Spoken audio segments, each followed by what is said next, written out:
ډېر خوند کوي طالبانو علم ښه الله مو په زړونو کې د علم مینه پیدا کړه زه پوهېږم در باندې ویده غوندې بعضې کنه خوب مو بېګا مو خو دا مینې تېرې کړي څه هم کړي اوس طالبانو لکه چرګان ویده یي طالبانو ما مخکې تاسې ته ویلي ول په پخوا زمانه کې کمال دا و چې انسان به شاګردانو طالبانو به ډېر استادان درلودل ځکه ډېر استادان په انسان کې ډېر کمال راولي یو استاد سره چې وخت تېر کړي نو هغه یو استاد چې څنګه فکر یې هماغه فکر تا ته رامنتقل شي که ښه یي که بد یې هماغه تا ته راغی او چې ډېر استادان ولري نو یو استاد لري چې یوه خبر واوري د بل استاد نوم سو بیا سړی ځان سره پرتله کوي چې د استاد خو ولا دا خبره خوندوره نه وله بیا د بل استاد په هغه باندې هغه خبر پرېښودلی شي ډېر استادان سړي کې طالبانو کمال راولي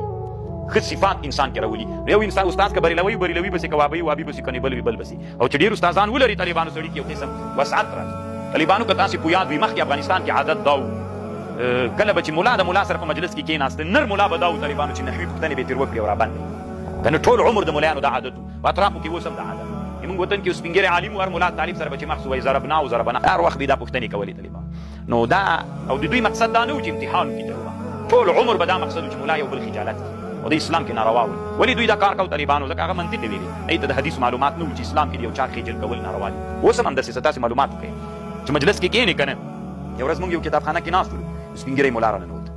نو وایي ماشیني ملایانو زه یو پوښتنه درنه کوم یا زیدو څه ترکیب ده موږ ورته ویلي مېل داسې چل به وکړو کتابخانه ده کتاب به راواخلو کېبېږدو کتاب روش ته به وي د هر علم کتاب چې و ته یې مقصد ووایه موږ به یې مقصد ووایو یا زیدو کې به تا ډېر وخت تېر کړی دا څه کوي کتاب به راواخلو نه یې منله وي نه زه د نحوې پرزې مې خلاصې کړي دي زه په نمل هغه کمه جمع ده چاته وارې جمع سوي وي نشته مېل منطقیانو ویل عدم وجدان عدم د شي نه راځي وی هو دا خو په منطق هم پوهېږئ نو ما ته وی چېرته مې لیدلی نو بیا مې ورته ویل که زه هغه کم شی ده چې اسم هم د فعل هم د حرف هم د وي نشته بیا مې ورته ویلي نو طالبانو دا ټول عمر داسې عادت دي هېڅکله به د انسان تخجیل نه کوئ د انسان خجل کول او د انسان ذلیل کول دا د اسلام کې ناروا ده استاد دا حق لري چې شاګردانو ته ووایي نور به طالبانو دا کارونه نه کوئ